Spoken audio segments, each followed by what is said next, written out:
महात्मा ज्ञानी महाराज की जय। बोल शंकर भगवान की जय। बोल सियापति रामचंद्र महाराज की जय। पवन सुत हनुमान की जय। बोल राधा कृष्ण भगवान की जय। बोल गीता माता की जय।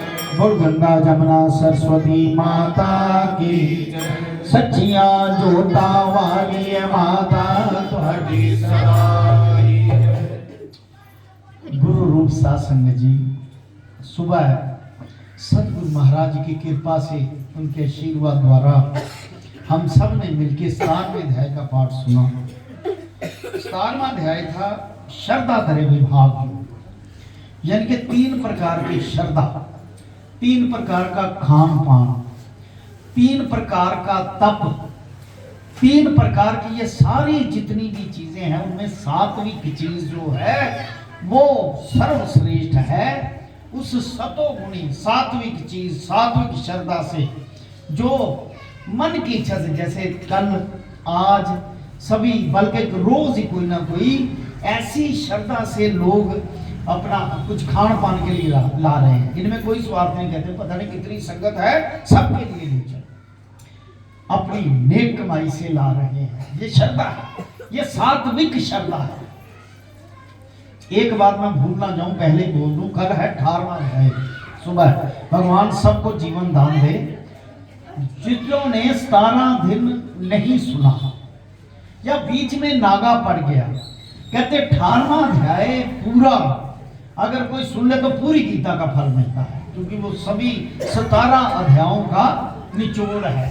इसलिए कल भी गुरु महाराज जी के चरणों में आके बैठ के उनका आशीर्वाद लेके उनके सामने गुरु जी के आशीर्वाद से सब सुने, ताकि आप सब पर कृपा हो। बोल शंकर भगवान की।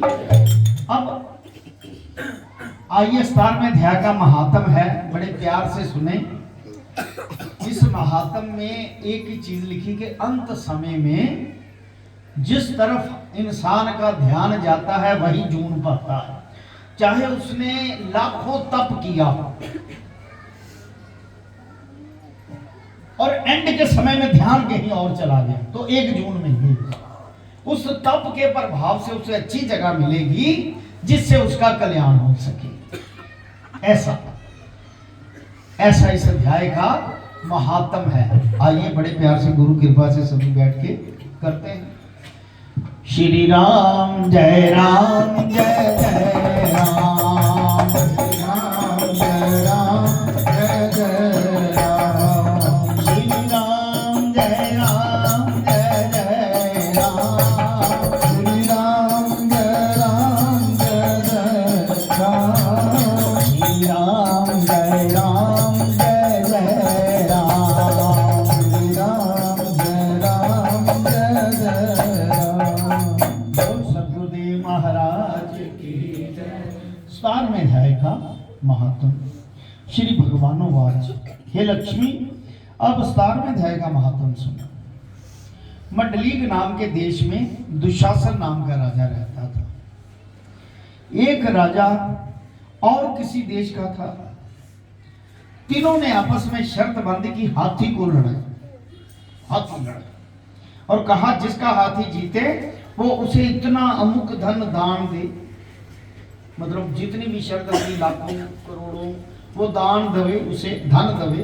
तब दूसरे राजा का हाथी जीता और दुशासन जो मंडलीक देश का नाम का देश का राजा था वो हार गया। हाथी कई दिन पीछे हाथी मर गया।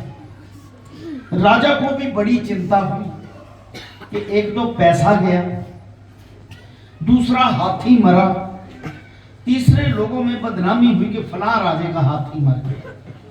इस चिंता में हाथी की तरफ ध्यान करते राजा में वो शंकर भगवान की यमदूत पकड़कर धर्मराज के पास ले गए। धर्मराज ने हुक्म दिया ये हाथी के मुंह से मरा है, यानी कि अंत समय में हाथी का ध्यान आ गया, पशु योनि का ध्यान आ गया। इसको कहते हैं हाथी की योनि दे दो। हे लक्ष्मी, राजा दुशासन संगलदीप जाकर हाथी हुआ। वहां उस राजा के, संगलदीप के राजा के बहुत हाथी थे, दिन में आ गया। उसको पिछले जन्म की खबर थी। मन में बार बार यही पछताता कि मैं पिछले जन्म में कौन था जो अब हाथी हुआ हूं। बहुत रुदन करता, रोता बहुत वो हाथी, खावे पीवे कुछ नहीं। इतने में एक ब्राह्मण आया, उसने राजा को एक श्लोक सुनाया। राजा बड़ा प्रसन्न हुआ, कहा कि हे पंडित कुछ मांगो। उसने कहा मेरे पास सब कुछ है, हाथी नहीं है। उस राजा को कहा, राजा ने सुनकर वही हाथी ब्राह्मण को दे दिया। ब्राह्मण अपने घर ले गया, रात को दाना दिया, उसने ना खाया, पानी भी नहीं पिया और रोता, बस आंखों से आंसू रुदन करता। मन में चितवे कोई ऐसा होवे जो मुझे उस योनि से छुड़ा दे किसी तरीके से। तब उस ब्राह्मण ने महावत को बुलाया, जो ऊपर महावत होते उसको बुलाया कि इसको क्या दुख है। खाता पीता कुछ नहीं। वो शंकर भगवान की महावत ने कहा इसको दुख कुछ नहीं। तब ब्राह्मण ने राजा को कहा हाथी खाता पीता कुछ नहीं, खड़ा रुदन करता है। यह सुनकर राजा देखने गया। राजा ने भले वैद और महावत बुलाए, सबको हाथी दिखाया। उन्होंने देखकर कहा राजा जी इसको कोई वैसा दुख नहीं है, इसको मानसिक दुख है। अब देखो मन क्या है, मन और बुद्धि पिछले जन्मों से चली आ रही है, जिसमें फुरना फुरता है, क्योंकि मन बुद्धि साक्षी है फुरने की, कि ये फुरना फुरा ये कर्म करना है, उसी हिसाब से उसको फल मिलता है। कहते हैं इसको मानसिक दुख है, वो पिछला दुख है, पिछले जन्म का, देगा कोई दुख नहीं। तब राजा ने कहा हाथी तू बोल कर कह, तेरा तप है, तुझे क्या दुख है। परमेश्वर की शक्ति से मनुष्य की भाषा में हाथी बोलने लगा। वो शंकर भगवान की जय। श्री राम जय राम जय जय राम, श्री राम जय राम जय जय राम, श्री राम जय राम जय जय राम, श्री राम जय राम जय जय राम, श्री राम जय राम जय जय राम, श्री राम जय राम जय जय राम। हे राजन, हाथी ने कहा मनुष्य की आवाज में परमेश्वर की दया से, कृपा से, सब में तो उसी की आत्मा है, वो किसको कुछ भी बुला सकता है। संत ज्ञानेश्वर जो थे ना, संत ज्ञानेश्वर, वो जब भूख लगी ना तो चूल्हा नहीं था घर में, सब कुछ नहीं था, खाना खाना था, अपने भाई छोटे को भी खिलाना था। आटा लाए कहीं से, ऐसे तपाया, छोटे को कहा पीड़ा बनाओ, मैं यहाँ उल्टा लेटता हूँ तो मेरे इधर रख देना पिंडे पे। वो भजन करना शुरू कर दिया, रोटी पक जाएगी। ऐसा एक आंखों से देखने वाला सन्यासी था, दृष्टि वाला। उसने कहा देखो, छोटी छोटी बातों पे ऐश्वर्य का काम नहीं लेना चाहिए, ईश्वर का काम। ये छोटी बात है, रोटी रोटी मिल जाएगी, उसने लिखा तुम्हें दे देंगे, अभी बच्चे हो तुम, इस काम में पर्दा रहना चाहिए। क्योंकि इस लोक और उस लोक की बात जानना, उससे तो 1 सेकंड लगता है मांगने में, वो चीज पूरी हो जाती है। ये तो सुदामा ने नहीं मांगी भगवान कृष्ण से, कहते नहीं दरिद्रता ही ठीक है, इसमें ही ठीक हूं मैं। कहने का भाव ये है कि परमेश्वर जिस पर कृपा करते हैं वो कुछ भी कर सकता है। जिस पर परमेश्वर की दया होती है, सदगुरु की कृपा होती है, वो कुछ भी, लेकिन छोटी छोटी बातों पे ऐसे चमत्कार नहीं करने चाहिए, बंद कर देने चाहिए ऐसे। हे लक्ष्मी, हाँ बोल शंकर भगवान की जय। उसने कहा हाथी ने, हे राजन तू बड़ा धर्मज्ञ है, वह ब्राह्मण भी बड़ा बुद्धिमान है, इसके घर का अन्न सो खावे, जो बड़ा धर्मात्मा हो मुझको कब मिले। तब ब्राह्मण ने कहा, हे राजन तू अपना हाथी फेर ले। राजा ने कहा, मैं दान किया हुआ हाथी वापस नहीं लेता। दान की हुई चीज कभी वापस नहीं लेनी चाहिए। जो दान दे दिया उसको मेना भी नहीं मारना कि तुझे ये दान दिया। किसी पर परोपकार करो तो ये नहीं कहना मैंने तुझ पर परोपकार किया, सारा वेस्ट हो जाएगा, सारा खत्म हो जाएगा। कहता हाथी बेलो, कहता मैं दिया हुआ वापस नहीं लूंगा, अब चाहे मरे या जीते। तब हाथी ने कहा, संत जी तू मत कलप, तेरे घर में कोई गीता की पुस्तक है तो मुझे गीता के स्तार में अध्याय का पाठ सुनाओ। तब उस ब्राह्मण ने ऐसा किया, हे लक्ष्मी, स्तार में अध्याय के सुनते ही तत्काल हाथी की देह छूटी, आकाश में विमान आए, देवदेव पाकर विमानों पर चढ़कर राजा ने सामने आकर राजा के खड़ा हुआ, राजा की स्तुति कर, बोल गीता माता की, राजा की स्तुति कर। राजन तू धन्य है, तेरी कृपा से मैं इस अदम देह से छूटा। राजा को उसने अपनी पिछली कहानी कहा, क्योंकि उसकी दिव्य तप से दिव्य दृष्टि से पिछली कहानी सुनाई। हे राजा, मैं पिछले जन्म में राजा था, मैंने हाथी लड़ाया, मेरा हाथी हार गया, मैं उसी चिंता में मर गया। धर्मराज की आज्ञा से मैं हाथी का जन्म पाया। मैंने प्रार्थना करी कि मेरा छुटकारा कैसे होगा धर्मराज से। कहता अब चलो, मेरा मैं ध्यान उधर चला गया, उसके मोह में मैं मर गया, लेकिन मेरा कल्याण का भी रास्ता कोई बता दीजिए, मेरा छुटकारा कब होगा। तब धर्मराज ने कहा, गीता जी के स्तार में अध्याय का पाठ सुनने से तेरी मुक्ति हो जाएगी। सो तेरी और पंडित जी की कृपा हुई, मैं वैकुंठ को जाता हूँ। इसका मतलब ये है, कोई आदमी लगातार ये नहीं कि स्तार में का अध्याय का पाठ करता है, वो लगातार गीता पाठ ही होगा।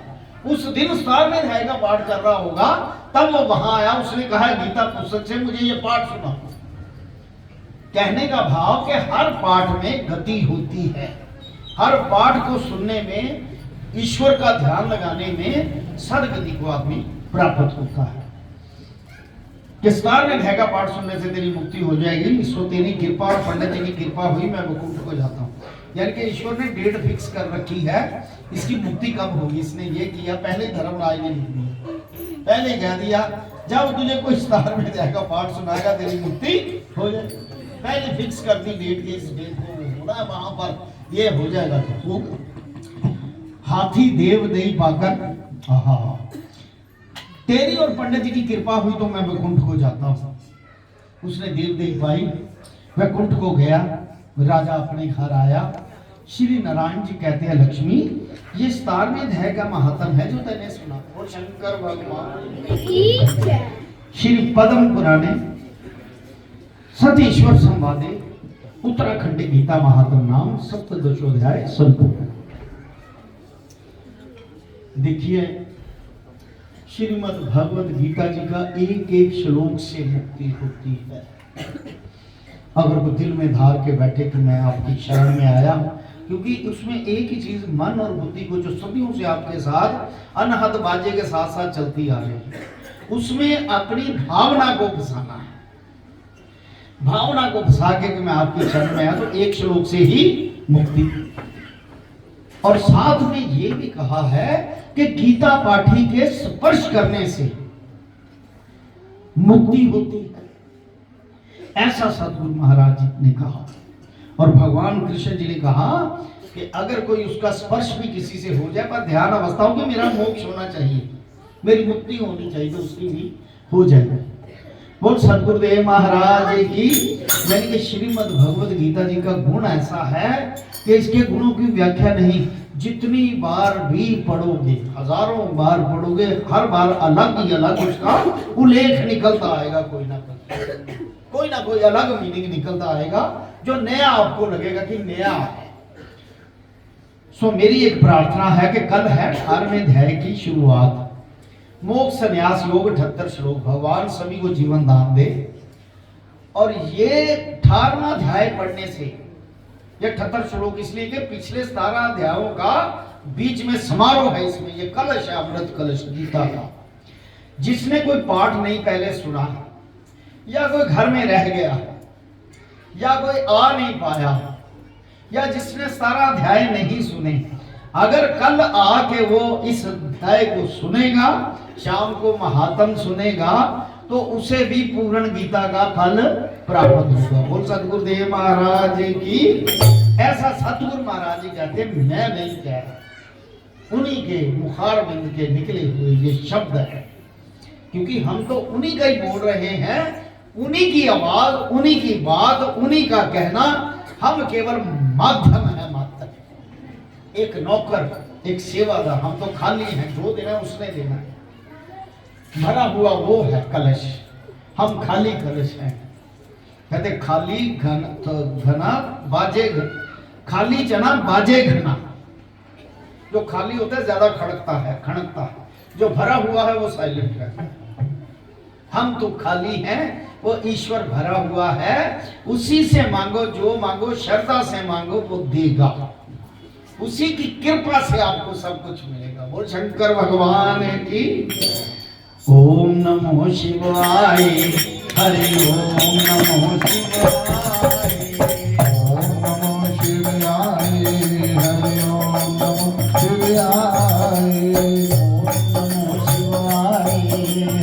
ओम नमो शिवाय, ओम नमो शिवाय, हरि ओम नमो शिवाय, ओम नमो शिवाय, हरि ओम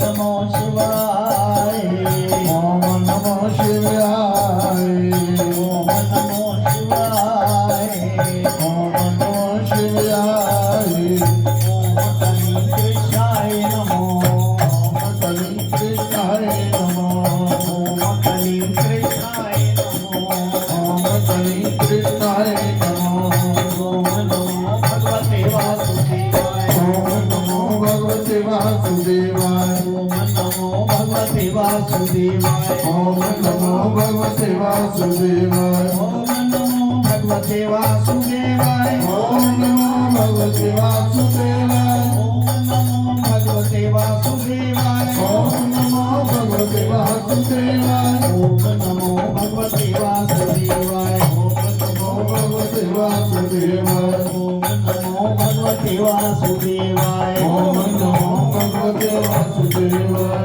सतगुरुदेव महाराज की जय। घर से चलकर कदम कदम कर चल के यज्ञ करके आ रहे हैं। भगवान उनको पूर्ण फल दे, उनकी मनोकामना पूरी करे, उनको दीर्घायु और स्वस्थता प्रदान करे।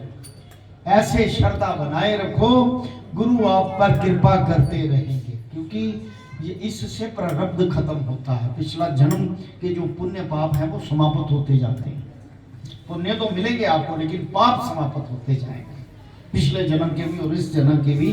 जितना ज्यादा करते रहोगे, श्वास श्वास उसका सिमरन करते रहोगे, तो आपके पिछले जन्म के पाप सारे नष्ट हो जाएंगे। ईश्वर आपको सद्बुद्धि देंगे, जिससे आपकी दृष्टि ऐसी बन जाएगी कि आप सुख भी आपको मिलेगा, इस जन्म में भी सुख लोगे और उधर भी सुख लोगे।